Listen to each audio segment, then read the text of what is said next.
Ya, chiquillos, entonces, bienvenidos a esta nueva clase de Introducción a la Ingeniería. Recordemos que estamos viendo la unidad 3, que corresponde a la unidad de circuitos eléctricos, ¿ya? La última clase revisamos lo que eran las leyes de Kirchhoff. Vimos la ley de Kirchhoff de voltaje y la ley de Kirchhoff de corriente. Vimos que la ley de Kirchhoff de voltaje nos dice que la suma de todos los voltajes que nosotros encontramos en una trayectoria cerrada es cero, y la ley de corriente de Kirchhoff nos decía que la suma algebraica, ambas sumas algebraicas, la suma algebraica de las corrientes que confluyen en un nodo es igual a cero. Corrientes que confluyen en un nodo serían las corrientes que entran y las corrientes que salen, ¿ya? Y resolvimos un par de ejemplos con eso, y lo que tenemos que revisar hoy día es el concepto de resistencia eléctrica, ¿ya? Cuando nosotros partimos con esta materia hace 3 semanas atrás, ¿ya? Mencionamos que teníamos tres variables fundamentales dentro de los circuitos eléctricos y tres variables básicas.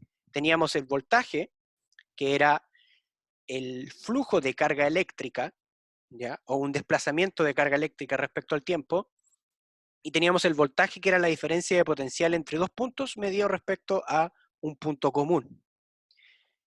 Pero nos falta esa tercera variable, que en este caso va a ser la resistencia eléctrica, y vamos a ver que posterior a eso existe una ley, ¿ya? La llamada ley de Ohm, que me va a relacionar esas tres variables.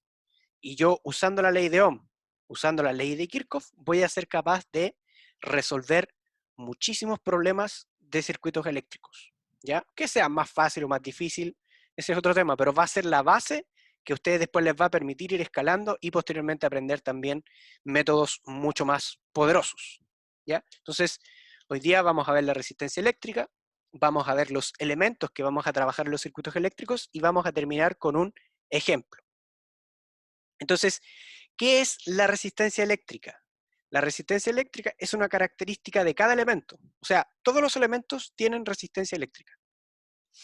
¿Ya? No sé, esto, que es un digipass, eh, este tornillo, no me pregunten por qué tengo un tornillo en mi escritorio, el control remoto de la tele, todo, absolutamente todo. Todos los elementos tienen resistencia eléctrica, ¿ya? Entonces, la resistencia eléctrica denota la capacidad que tiene este elemento para resistirse al flujo de circulación de cargas eléctricas, o sea, para resistirse a la corriente eléctrica, ¿ya?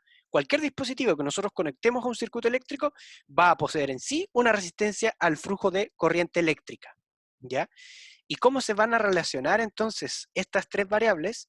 De manera intuitiva, nosotros podemos decir que el voltaje, que es el que tenemos acá, el voltaje va a forzar la circulación de carga eléctrica, va a forzar este desplazamiento de carga eléctrica. Entonces, como sale ahí, la va a obligar a desplazarse, generando este desplazamiento y generando la corriente eléctrica.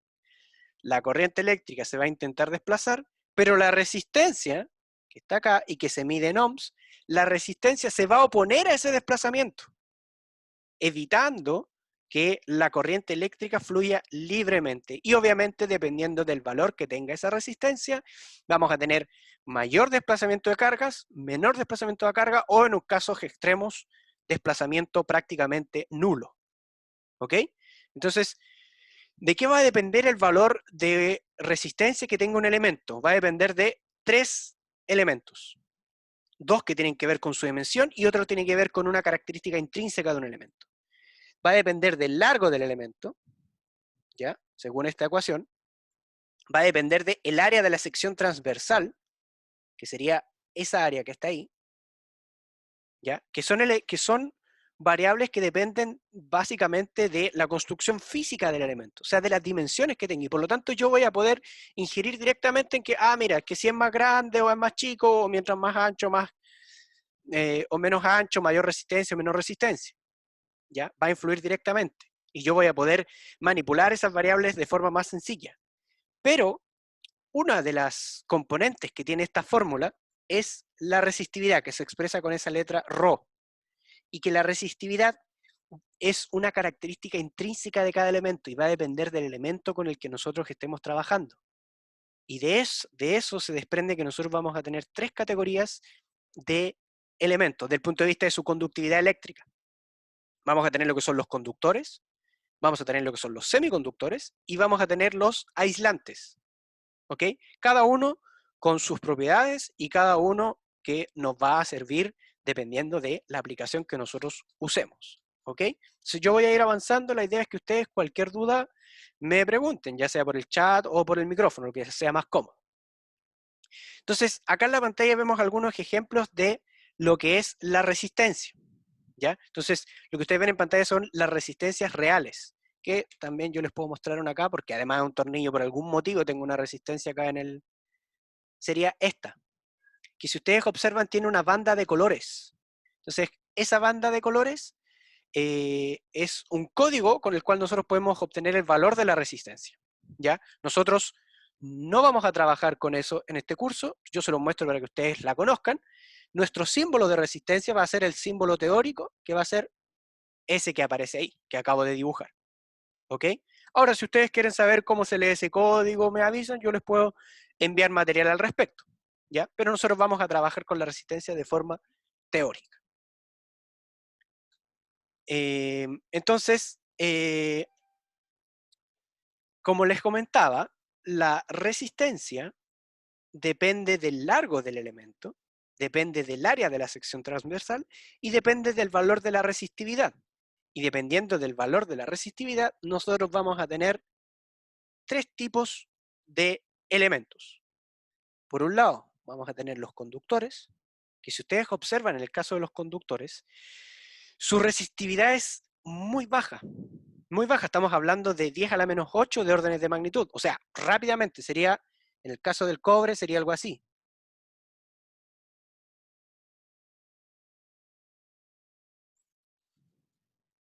Está un número muy pequeño. Entonces, ahí. Entonces, el valor de resistividad en los conductores es bajo. Muchas veces, en muchos ejemplos o en muchos casos, uno lo considera como nulo. Sin embargo, no es nulo, nosotros lo podemos medir y ese valor es bajo. ¿Ok? Entonces, también vamos a tener lo que son los semiconductores. ¿Ok?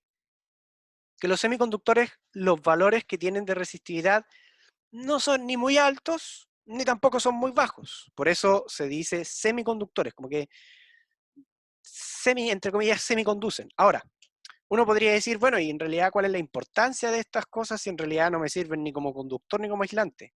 En realidad, la importancia que tienen es tremenda. Imagínense que pues, dentro de los temas para investigar había más de uno que tenía que ver con los semiconductores. Porque los dispositivos que yo puedo crear con los semiconductores son dispositivos eléctricos que permiten muchas cosas. Los capacitores en particular no son dispositivos semiconductores. Los capacitores utilizan dos placas de dieléctrico y entre medio tienen un aislante. Entonces generan una polaridad, pero no trabajan con elementos semiconductores. Quizás algún capacitor más avanzado en su interior trabaje con un semiconductor, pero en su composición más básica no tienen semiconductores. ¿Cuáles son los dispositivos semiconductores? Por ejemplo, los diodos, los transistores, los tiristores. Tenemos también, bueno, los transistores hay varios tipos. Tenemos también los IGBT, etcétera. Hay muchos tipos. Yo probablemente conozco una pequeña parte de todos los que hay. En realidad hay muchos, dependiendo de la aplicación, y siguen y siguen y siguen surgiendo. Entonces, los semiconductores son súper importantes. Ustedes van a tener un ramo solamente dedicado a los semiconductores, así que yo no les voy a ahondar más en eso. ¿Ya? Y finalmente tenemos lo que son los aislantes o aisladores, en donde su resistividad eléctrica es alta. Estamos hablando de órdenes de magnitud de 10 a la 10, 10 a la 11, 10 a la 12. Entonces, es alta, alta y usualmente se utilizan cuando uno necesita aislar partes del circuito. O sea, necesito que esta parte del circuito quede completamente aislada, está entre medio, le pongo un aislador. ¿Ok?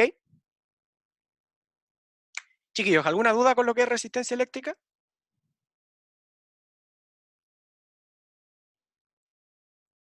¿No? ¿Todo claro hasta ahora? Ya, cualquier cosa, ustedes saben, me dicen.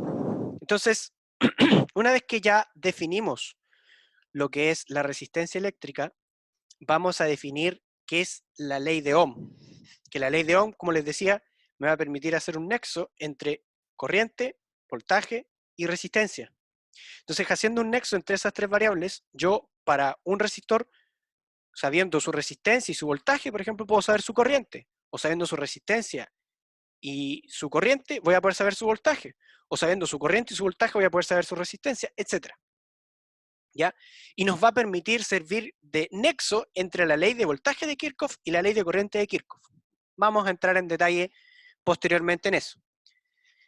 Entonces, ¿qué establece la ley de Ohm? ¿O qué nos dice la ley de Ohm? La ley de Ohm nos dice que la corriente que va a circular, ojo, a través de un resistor, voy a volver a subrayar a través de un resistor. O sea, yo no puedo llegar y aplicar la ley de Ohm en cualquier elemento. No puedo llegar y, por ejemplo, en una fuente aplicar la ley de Ohm. No puedo aplicar la ley de Ohm en un capacitor, por ejemplo. Posteriormente van a ver que después de ciertos ajustes y bajo ciertas condiciones, vamos a aplicarlo cuando se extienda la definición de resistencia a lo que es impedancia. Pero para efectos de este curso, ¿ya? Y para efectos de estar trabajando bajo las condiciones que nosotros lo estamos haciendo, la ley de Ohm se va a aplicar en los resistores. ¿Ok? Entonces, establece que la corriente que va a circular a través de este resistor va a ser directamente proporcional al voltaje que posee el resistor y va a ser inversamente proporcional al valor de la resistencia. Matemáticamente se ve como la ecuación que está encerrada acá, como es, en donde la corriente, que se mide en amperes, va a ser igual al voltaje dividido por la resistencia.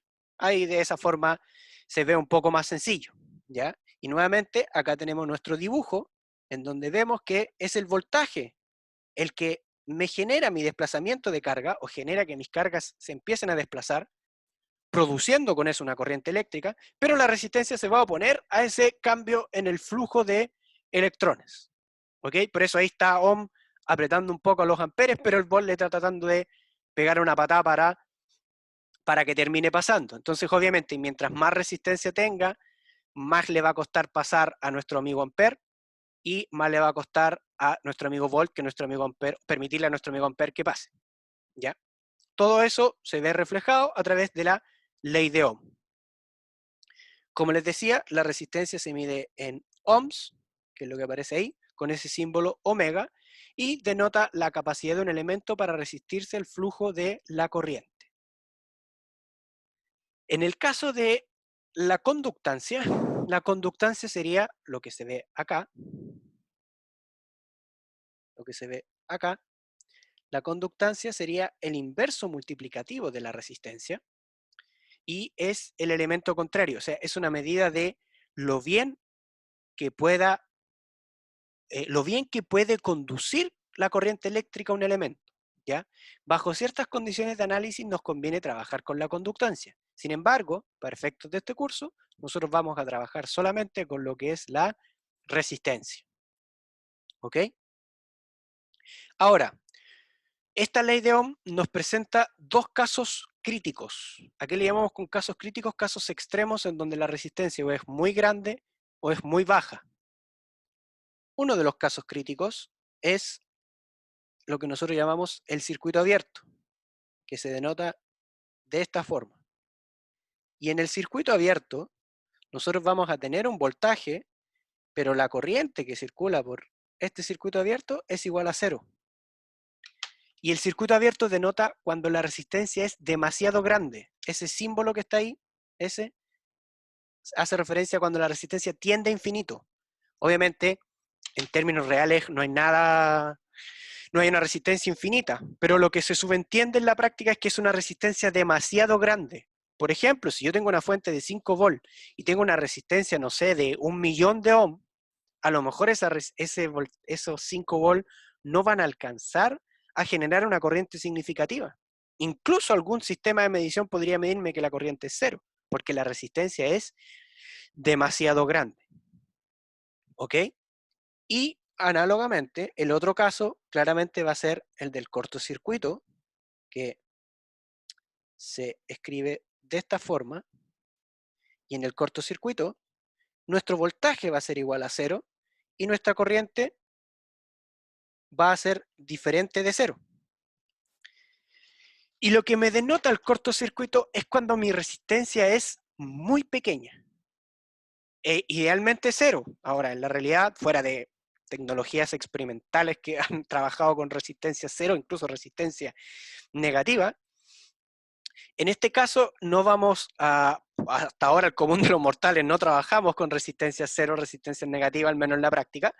Entonces, va a denotar una resistencia muy pequeña. Por ejemplo, cuando nosotros utilizamos cables y armamos un circuito, esos cables sí tienen una resistencia, pero es tan pequeña que nosotros podemos considerar que en realidad es 0. Y por lo tanto, por esos cables la corriente va a circular libremente. Pero en términos prácticos no es 0, y de hecho nosotros podríamos medirla. Chiquillos, ¿alguna duda hasta ahí?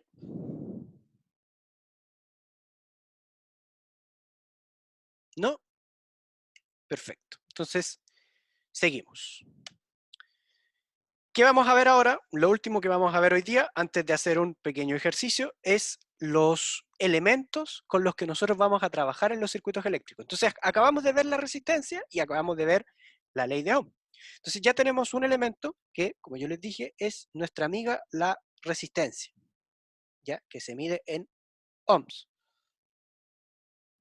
Me preguntan, ¿se cortocircuita cuando se deja el circuito funcionar sin su fuente o no? No, de hecho, si yo remuevo la fuente de un circuito, en realidad lo que estoy haciendo es dejando un circuito abierto y estoy quitándole energía a un circuito. Los cortocircuitos se generan, a ver, se generan, no sé, cuando tengo cruce entre líneas, ¿ya? Se generan cuando alguna resistencia se puede quemar y por lo tanto bajar su valor abruptamente, ¿ya? Se pueden generar en esos casos. ¿En qué otro caso se podría generar un cortocircuito? Cuando algún sistema de protección se quema y por lo tanto la corriente empieza a circular de una forma más abrupta. Hay varios casos, pero en el caso particular que tú mencionas, si yo le quito la fuente a un circuito, en realidad estoy dejando el circuito como circuito abierto porque no tiene nada conectado y por lo tanto el circuito se va a desenergizar y la corriente se va a ir a 0. ¿Ya? Entonces, eh, ese sería un ejemplo. Entonces, ahora vamos a ver precisamente los elementos con los que nosotros vamos a trabajar en los circuitos eléctricos. Ya vimos la resistencia, tenemos nuestra fuente independiente de tensión. Nuestra fuente independiente de tensión lo que va a hacer, ya tiene una polaridad definida, que va a estar ahí, y esa polaridad va a estar definida y no va a cambiar. Y además, la fuente de tensión independiente, la fuente independiente de tensión, va a tener un valor de voltaje fijo, que no va a cambiar. Y lo que va a cambiar va a ser la corriente que va a circular por ese elemento, que va a depender del circuito al que nosotros conectemos nuestro elemento. Pero el voltaje se va a mantener fijo. Por eso se llama fuente independiente de tensión, porque su tensión no depende de ningún elemento del circuito. Lo mismo ocurre con la fuente independiente de corriente, que en este caso lo que es independiente es la corriente, y la corriente va a ser la misma independiente a lo que yo lo conecte. Y la dirección de corriente también va a venir impuesta, y lo que va a cambiar es el voltaje de ese elemento. ¿Ya? Ahora, estos elementos, las fuentes de tensión independiente y la fuente de corriente independiente, son elementos que nosotros los vamos a identificar como elementos activos. ¿Ok? O sea, fuente de tensión, fuente de corriente. Mientras que en los elementos pasivos nosotros vamos a tener por ahora la resistencia. Ahora, a lo mejor ustedes se están preguntando, ¿pero qué es esto de elementos pasivos, elementos activos? ¿Qué diferencia hay? ¿Por qué los clasificamos de esa forma? Y es por lo siguiente. Los elementos pasivos solo pueden absorber potencia.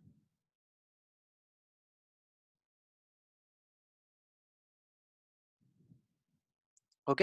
Entonces, los elementos pasivos solamente pueden recibir potencia o recibir energía. No pueden entregarle al circuito potencia. O sea, ellos solamente se preocupan de gastar.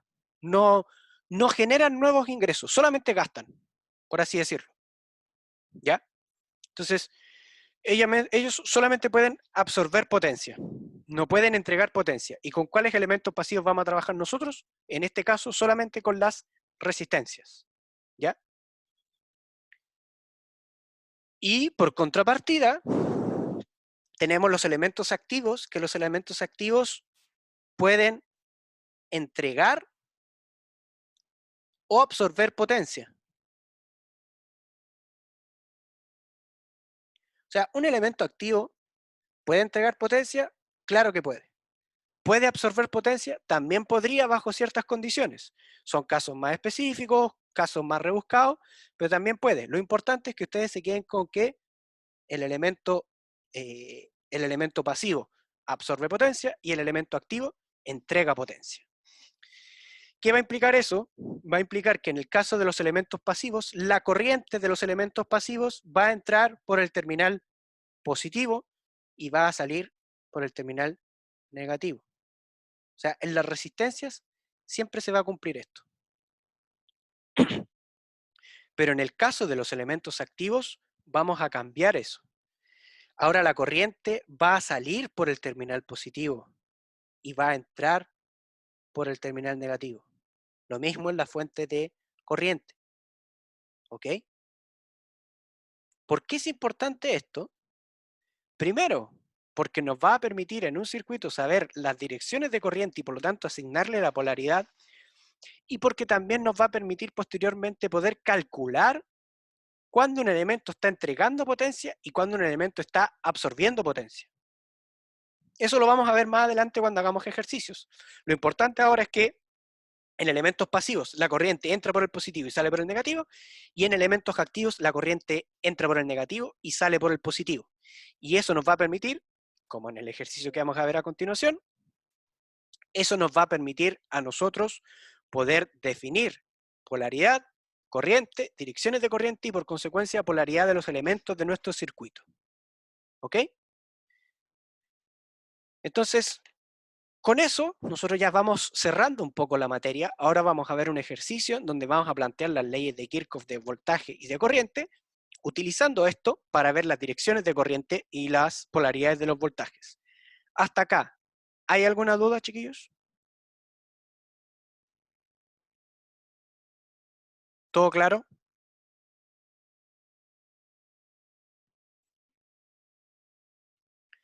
Ok, entonces vamos a trabajar con este ejercicio. ¿Ya? Entonces, como les digo, ¿qué es lo que vamos a hacer? Vamos a aplicar las leyes de voltaje de Kirchhoff y de corriente a este ejercicio. Y vamos a ir viendo cómo nosotros vamos a poder aplicar las ecuaciones y antes de aplicarlas o de obtenerlas, cómo vamos a poder definir las direcciones de corriente. Entonces, lo primero que yo les recomiendo que ustedes hagan es precisamente eso, definir las direcciones de corrientes. ¿Cuáles van a ser sus referencias? Bueno, las tensiones o las direcciones de corriente que ya están impuestas. ¿A qué me refiero con eso? Tenemos una fuente de tensión que tiene una tensión impuesta y tenemos una fuente de corriente que tiene una corriente impuesta. Además, además de eso, nosotros sabemos que la fuente de tensión independiente es un elemento activo. Al ser un elemento activo, la corriente sí o sí sale por el positivo, le voy a llamar I sub 1, y entra por el negativo, al ser un elemento activo. Lo mismo va a ocurrir con la corriente del elemento fuente de corriente continua, que en este caso la corriente son 2 amperes. ¿Ya?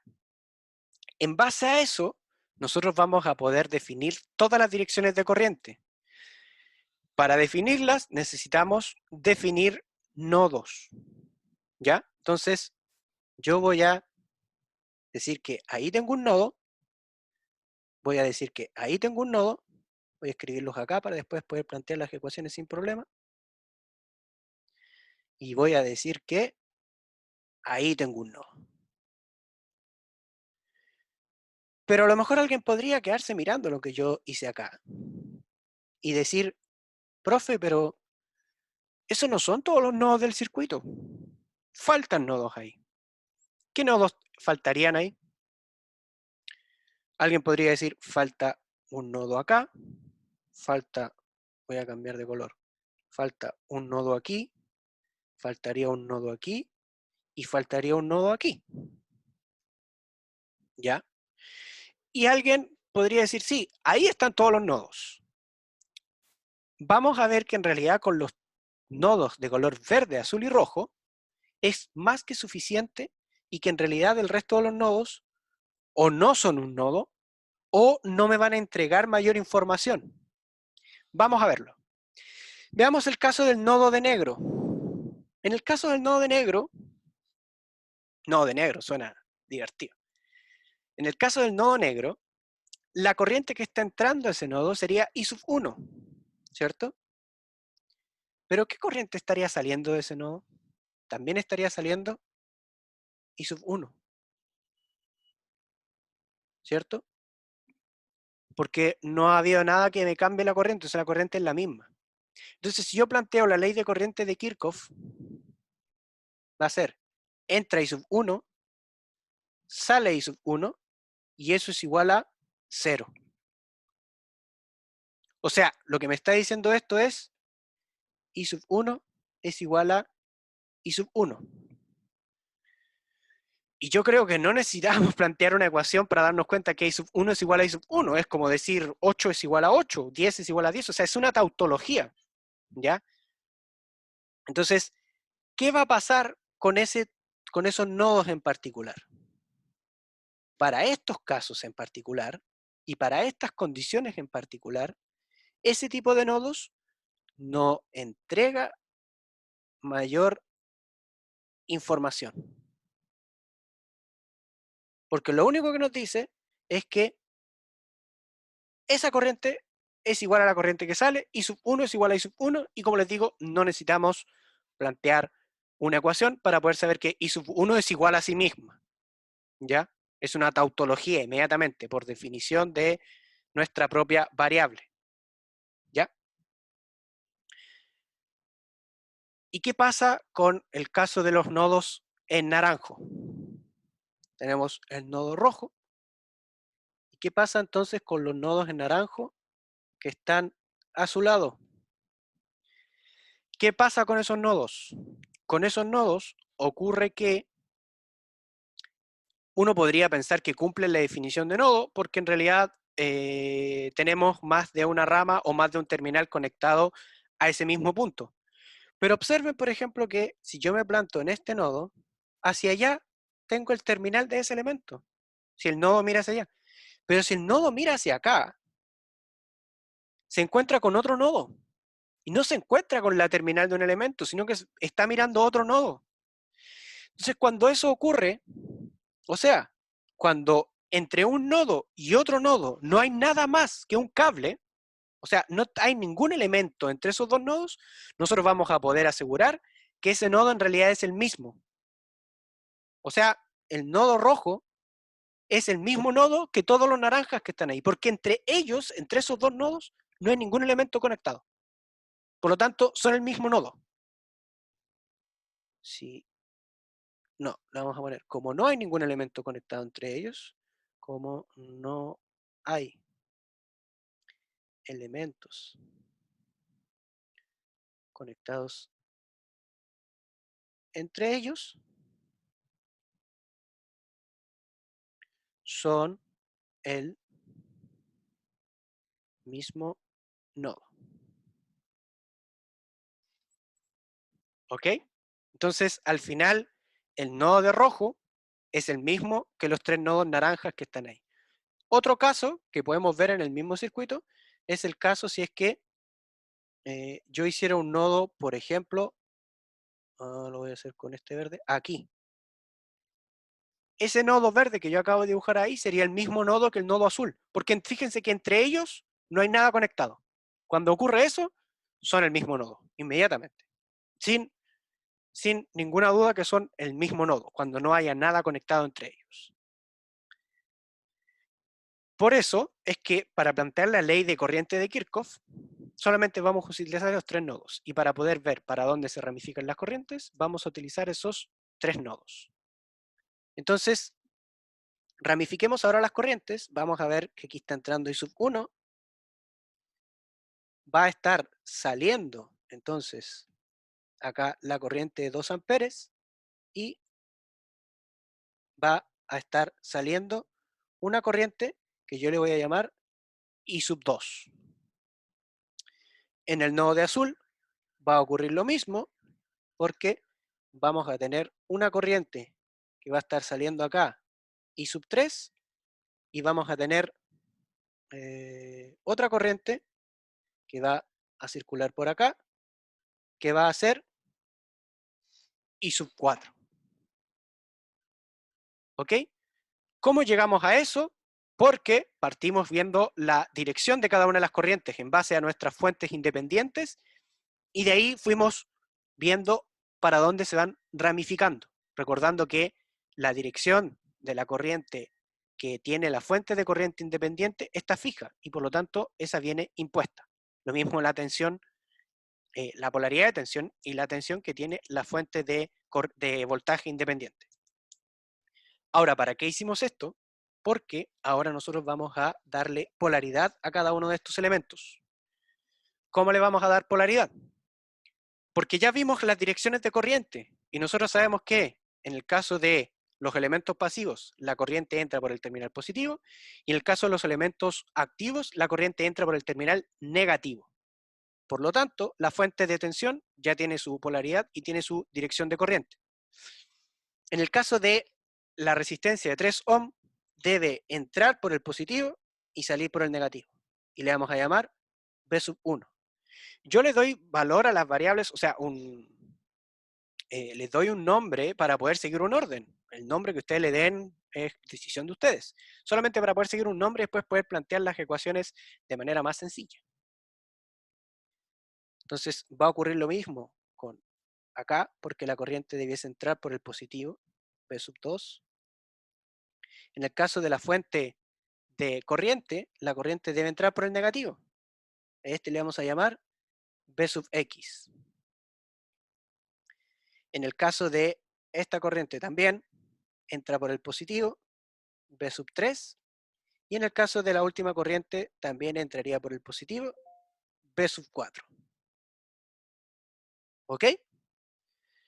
Entonces, de esa forma, nosotros podemos plantear las direcciones de corrientes y en consecuencia la polaridad de cada una de las tensiones. Eso es importante para poder trabajar con las leyes de Kirchhoff de voltaje y la ley de Kirchhoff de corriente. ¿Ya? Por lo tanto, ese paso tiene que quedar bien hecho, tiene que ser cauteloso. Si eso queda bien hecho, después plantear las leyes de voltaje de Kirchhoff y de corriente es bastante más rápido. ¿Ya?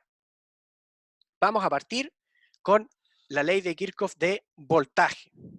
Entonces, yo digo que voy a recorrer esta malla, le voy a llamar 1, la voy a recorrer aquí, acá, acá, acá y acá. ¿Ok? Entonces, partiendo con B1, yo en B1 estaría entrando por el terminal positivo.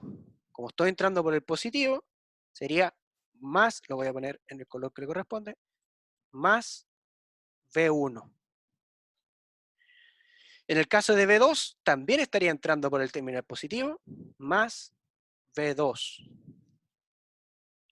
En el caso de los 5 volt, estaría entrando por ahí, por lo tanto sería por el negativo, menos 5, y eso va a ser igual a 0.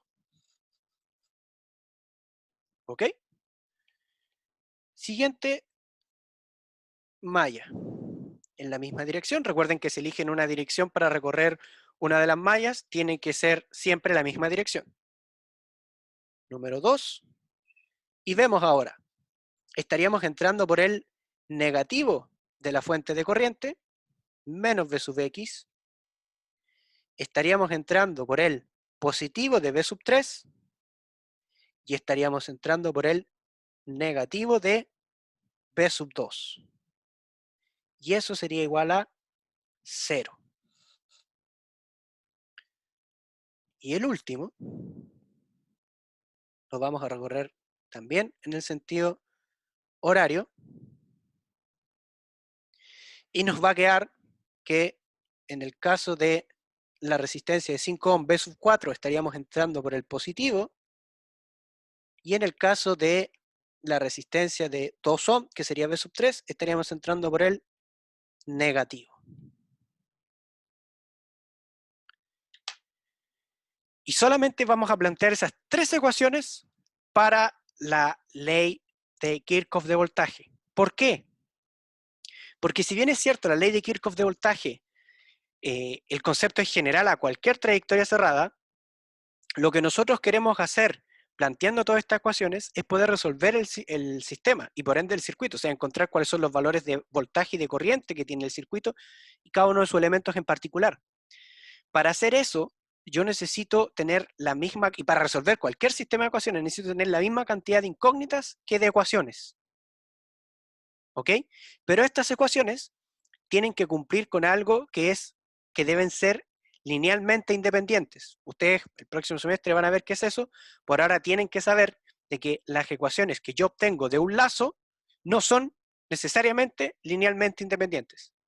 Entonces nosotros solamente vamos a obtener ecuaciones de las mallas porque es así podemos decir que son linealmente independientes. ¿Ok? Por eso solamente trabajamos con las mallas. Y en este caso tenemos 3 mallas, 3 ecuaciones. Perfecto. ¿Pero cuántas incógnitas tenemos? Contémoslas. Tenemos B1, B2, Bx, B3, B4. O sea, tenemos 5 incógnitas. 5 incógnitas, pero solamente tenemos 3 ecuaciones. Entonces estamos medio cojos. Vamos a decir ya, entonces necesito echar de mano algún otro recurso que me entregue más ecuaciones. Ah, perfecto. También conozco la ley de Kirchhoff de corriente. Veamos qué nos va a entregar la ley de Kirchhoff de corriente. Entonces, partamos con el nodo verde, en donde estaría entrando I sub 1, o sea, más I sub 1, donde estaría saliendo 2 amperes y donde estaría saliendo I sub 2.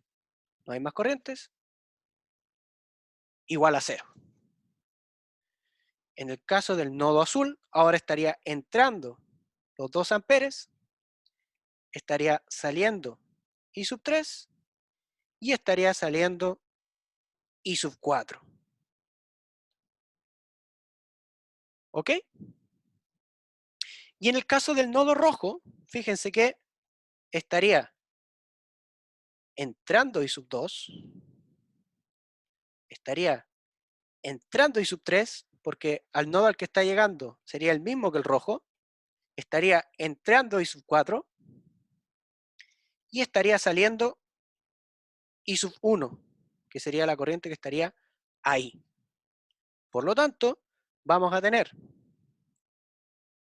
más I sub 2 más I sub 3 más I sub 4 menos I sub 1, que sería la única corriente que estaría saliendo, y eso es igual a 0. Y ahí tendríamos las 3 ecuaciones de los 3 nodos que nos pueden entregar información. Pero con eso logramos resolver nuestro problema de tener más incógnitas que ecuaciones. De hecho, no. De hecho, quizás lo amplificamos, porque antes teníamos 5 incógnitas y 3 ecuaciones. ¿Cuántas incógnitas tenemos ahora? Ahora agregamos una incógnita, 2 incógnitas, 3 incógnitas, 4 incógnitas más. Pero agregamos solo 3 ecuaciones más. Por lo tanto, en el balance nos queda que tenemos 5 incógnitas más 4, o sea, 9 incógnitas, pero tenemos solamente 6 ecuaciones. O sea, nos faltan 3 ecuaciones para poder resolver este problema, porque tenemos 9 incógnitas.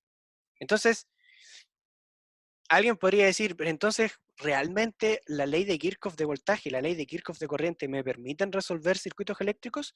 La respuesta es sí, pero por sí solas, muy pocos. O sea, son muy pocos los circuitos que yo voy a poder resolver solamente utilizando las leyes de Kirchhoff, ya sea de voltaje o de corriente. Y van a ser casos bastante particulares. Entonces, ¿qué podría hacer yo? Ya no puedo obtener más ecuaciones con la ley de Kirchhoff de voltaje, ya no puedo obtener más ecuaciones con la ley de Kirchhoff de corriente. ¿Ya? Pero, si nosotros recordamos un poco lo que veníamos viendo antes, podemos pensar de que en realidad el voltaje y la corriente no son variables separadas, en el sentido que no son variables que no se relacionan entre sí, sí se relacionan entre sí, y por lo tanto yo podría expresar un voltaje, el voltaje es una resistencia, yo lo podría expresar en función de su corriente, y la corriente una resistencia, yo la podría expresar en función de su voltaje. ¿Usando qué? Usando la ley de Ohm. La ley de Ohm, recuerden, nos relacionaba la corriente que circula a través de un resistor con su voltaje, mediante la ecuación que estamos viendo en pantalla. Por lo tanto, lo que nosotros vamos a hacer ya la próxima clase es tomar esto mismo y ahora poder utilizar la ley de Ohm como nexo entre el voltaje y la corriente para poder llegar a una cantidad de ecuaciones que efectivamente me permitan resolver mi sistema. Y vamos a ver que vamos a expresar ya sea el voltaje en función de la corriente o la corriente en función del voltaje, porque tengo las resistencias de cada elemento. Ojo, eso lo vamos a poder hacer solamente con las resistencias. ¿Ya? Pero vamos a ver que en realidad la ley de Kirchhoff de voltaje, la ley de Kirchhoff de corriente, se van a unir o vamos a usar un nexo que va a ser la ley de Ohm y que eso nos va a permitir resolver una gran cantidad de problemas de circuitos eléctricos y sentar las bases para métodos más poderosos que ustedes van a ver adelante en la carrera. Entonces, en la próxima clase, nosotros ya comenzamos con este mismo problema, pero utilizando la ley de Ohm para poder llegar a una cantidad de ecuaciones igual a la cantidad de variables. Chiquillos, entonces, con esta clase, con lo que vimos hoy, ¿tienen alguna duda? ¿Hay algo que no haya quedado tan claro que quizás les gustaría que repitiera o algo?